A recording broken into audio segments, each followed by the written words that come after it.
তোমাদের কাছে যা আছে তোমরা সব কিছু দান করো, সাদাকা করো। কারণ আমি জাহান্নামে যে ভয়াবহ দৃশ্যটা দেখলাম, আমি নবী পারি না।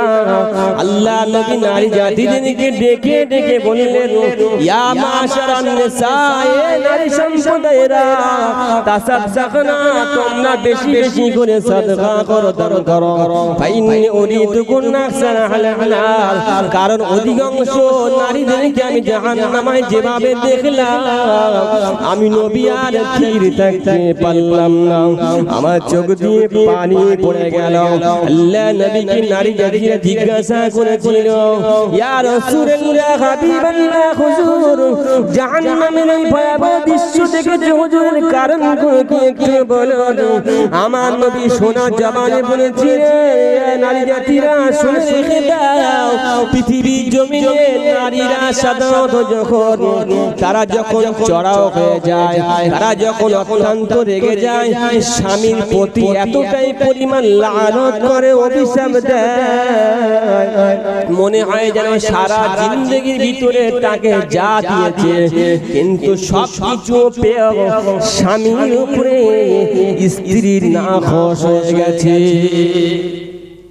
স্বামী যা কিছু দিয়েছে এক মুহূর্তের মধ্যে সবকিছু সে না পাওয়ার ভান করেছে। এই জন্য রাসূল বলেছেন, তুকসারুনাল্লাহ ওয়া তাকফুরুনাল্লাহ। কারণ তোমরা জাহান্নামে যে যাওয়ার কারণ দুটো কারণ। তোমরা যখন বেশি ক্ষেপে যাও, রেগে যাও, তখন তোমরা স্বামীদের প্রতি অভিশাপ দাও। খবরদার অভিশাপ দেবে না, খবরদার অভিশাপ দেবে না। আর তোমাদের স্বামীরা যা কিছু দেয়, স্বামীর কথাতে, স্বামীর ব্যবহারে কষ্ট পেলেও কিন্তু তোমরা কখনোই স্বামী থেকে এই জিনিসটা পাইনি শব্দ ব্যবহার করবে না। কারণ তোমরা জানো এই নারী জাতিকে আল্লাহ এত সম্মান দান করেছে। রাসূল বলেছেন, তোমরা যখন লেগে যাবে, তোমরা নারীদের সঙ্গে বেশি খারাপ ব্যবহার করবে, মুচকি হাসি দিয়ে কথা বলবে। কারণ একটা কাঁচের গ্লাস, ওই গ্লাসটা যেমন হাত থেকে পড়ে গেলে ভেঙে যাওয়া সম্ভব না, একজন নারী যখন তার ভিতরে একটা কথা যখন গেঁথে যায়, ঢুকে যায়, তখন কিন্তু ওই নারীটা এত বেশি পরিমাণ দুঃখ পায়। এজন্য সংসার মানাতে গেলে গোটা বিশ্বের দারুল ইফতা বলে একটি ক্লাস আছে, ওই ক্লাসের মধ্যে একটি কিতাব পড়ানো হয়, যে কিতাবটার নাম হলো আসবা আন-নাজাইজ। কিতাবের মধ্যে লেখা হয়েছে, যখন একজন নারী রেগে যাবে, পুরুষ ঠান্ডা হবে, পুরুষ যখন রেগে যাবে নারী ঠান্ডা হবে। কারণ সংসার হয় রমণীর গুণে, সংসার হয় রমণী, সংসার হয় রমণীর গুণে, সংসার হয় রমণীর ব্যবহারে। অতএব সংসার যদি থাকতে হয় ভালো ব্যবহার করতে হবে। তোমরা ফাতেমার মতো আদর্শ গ্রহণ করো, খাদিজার মতো আদর্শ গ্রহণ করো, হযরত আম্মা আয়েশার মতো আদর্শ গ্রহণ করো, আসিয়া রাদিয়াল্লাহু আনহার মতো আদর্শ গ্রহণ করো। এইজন্য নারীদেরকে রাসূল বলেছেন যে সম্মান সবথেকে বেশি দেওয়া হয়, কিন্তু নিজের ভুলে নিজে জাহান্নামে গেলে হবে। কাল কিয়ামতের ময়দানে আমার আল্লাহ বলেছেন, পৃথিবীতে কোনো মানুষ যদি অন্যায় করে জাহান্নামে যায়, এর জন্য আমি আল্লাহ নিজে দায়ী নই। কারণ হলো আমি আল্লাহ বলে দিয়েছি, পৃথিবীর জমিনে প্রতিটা মানুষকে সৃষ্টি করবার আগে আমি আল্লাহ একটা করে জান্নাত লিখে রেখে দিয়েছি। ও জান্নাতটা পৃথিবীতে সে অন্যায় করে, অপরাধ করে নিজেকে হারিয়ে ফেলে, পরবর্তীতে এসে যদি বলে আল্লাহ আমি তো অন্যায় করেছি, অপরাধ করেছি, আমার কি হবে? আল্লাহ বলে, শোন, প্রতিটা মানুষের জন্য আমি আল্লাহ একটা সূরা রেখে দিয়েছি, একটা রাস্তা রেখে দিয়েছি, সেই রাস্তাটার নাম হলো তওবা। কোরআন থেকে আল্লাহ বলেছেন, ইয়া আইয়ুহাল্লাযীনা আমানু তুবু ইলাল্লাহি তাওবাতান নাসুহা। বান্দা যখন তওবা করবে, তাওবায়ে নাসুহা করবে, আমার আল্লাহ সাথে সাথে তওবার ওসিলায় তার জীবনের সমস্ত গুনাহগুলি সব maaf করে দেবে। জোরে বলুন সুবহানাল্লাহ, জোরে কবেন সুবহানাল্লাহ। সাবান দিয়ে যেমন শরীর পরিষ্কার করলে শরীরে যেমন কোনো ময়লা থাকে না, বান্দা যখন তওবার মেডিসিন গায়ে লাগাবে, সঙ্গে সঙ্গে আমার আল্লাহ সমস্ত ময়লা একেবারে সাবানের মেডিসিনের মতো ধুয়ে সব পরিষ্কার করে দিবে। জোরে বলুন সুবহানাল্লাহ। এজন্য নবী সতর্ক করলেন, তো নবীর ভালোবাসা, নবীর প্রেম আমাদের ভিতরে থাকতে হবে। রাগ করবেন না বা ভুল হলে করে দেবেন মা। চলো একটু আগিয়ে যাওয়া যাক। আমার নবী পাক কেমন আদর্শের নবী ছিলেন, আজকে অন্যদিকে আর যাব না।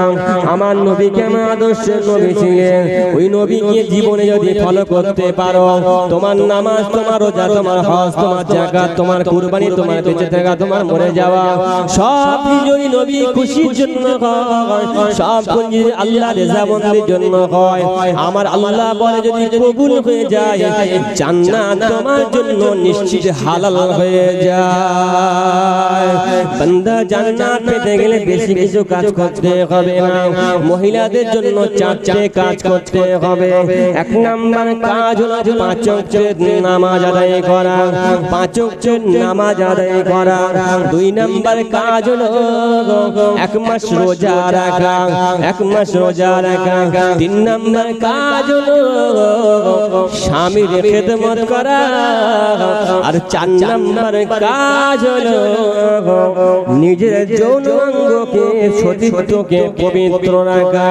এই 4টে কাজ যদি রাতে তুমি করতে পারো, আল্লাহ নবী বলেছেন ফালতাদখুলুল জান্নাতা বিআইয়ি আবওয়াবিন শাআদ। ওই জন্য আমার আল্লাহ পাক জান্নাতের 8টা দরওয়াজাকে ওপেন করে দেওয়া হবে। যে কোন দরজা দিয়ে চায় জান্নাতে প্রবেশ করো। মহিলা হইলেন 4টে কাজ। 1 নম্বরে 5 ওয়াক্তের নামাজ আদায় করা। 2 নম্বরে 1 মাস রমজানের রোজা রাখা। এই ব্যাপারে বলতে গেলে অনেক ব্যাখ্যা ভাই। 5 ওয়াক্তের নামাজের নিয়ম বলি, এখন সারা দিন সারা রাত কেটে যাবে। আমি আগে বলেছি যে আলোচনা করতে গেলে একটা সাবজেক্ট ধরলে অনেক সময় লাগে। তো আমি শর্ট 2-1টা কথা বলছি। আলোচনা করার অসুবিধা না তো? বুঝতে কি সমস্যা হচ্ছে? ভাষা জড়িয়ে যায় না তো? একবার তাকবীর লাগা, নারে তাকবীর। আর জোরে জোরে নারে তাকবীর, নারে তাকবীর। মজলিস যতক্ষণ চলবে গরম লাগবে। তাহলে কি বললাম? মহিলাদের জন্য 4টে কাজ। 1 নাম্বার হলো 5 ওয়াক্তের নামাজ আদায় করা। 2 নাম্বার হলো রমজান মাসে 1 মাস রোজা রাখা। 3 নাম্বার স্বামীর খেদমত করা। 4 নাম্বার হলো নিজের লজ্জাস্থান থেকে হেফাজত করা। আল্লাহ নবী বলেছেন যে মানুষ দুনিয়া জমিনে 2টো জিনিসের জামিনদার হতে পারবে, 2টো জিনিসের গ্যারান্টি দিতে পারবে, আমি নবী বলি তাকে জান্নাতে নিয়ে যাওয়ার জন্য দায়িত্ব আমি রাসূল খুদ নিজেই নিয়েছি। একবার জোরে বলি সুবহানাল্লাহ।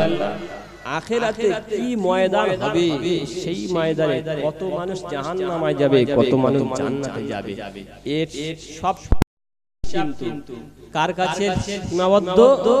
মহান রবের কাছে। কিন্তু আমাকে আপনাকে এমন কাজ করতে হবে যে কাজটা করলে আল্লাহ রাসূল যদি খুশি হয়, জান্নাতটা একদিন না একদিন পেয়ে যাবে। একবার জোরে বলুন সুবহানাল্লাহ।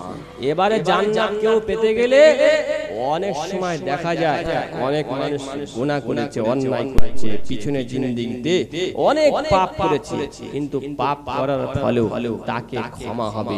কিন্তু 2টো জিনিস, 2টো হক নষ্ট করলে, দুটো কাজ আপনি না করতে পারে, এই 2টো কাজ আপনার গুনাহ মাফ হবে না। সেই 2টো কি? 1 নাম্বার হলো শিরক করা। আপনি যদি শিরিক করেন, এই শিরিককারীর গুনাহ আল্লাহ মাফ। আর একটা হলো বান্দার হক নষ্ট করা। এই 2টো কাজ আপনি যদি ছেড়ে দেন, আপনি যদি মনে করেন যে ইসলাম মানব, আবার আমি অন্য জায়গা থেকে পূজা করব, তাহলে ঈমান বরবাদ হয়ে যাবে। ঈমান এমন একটা সম্পদ, পৃথিবীতে জমি যায় যাবে, গাড়ি যায় যাবে, বাড়ি যায় যাবে, সব চলে যাবে, কিন্তু ঈমান যেন আমাদের কাছে কেউ না নিতে পারে। ঈমান হলো আমাদের মূল্যবান সম্পদ। ঈমান যদি থাকে, আল্লাহ রাব্বুল আলামিন আপনার উপরে কিয়ামতের ময়দানে 2টো বিচার আনবেন। একটা হলো ইহসানের বিচার,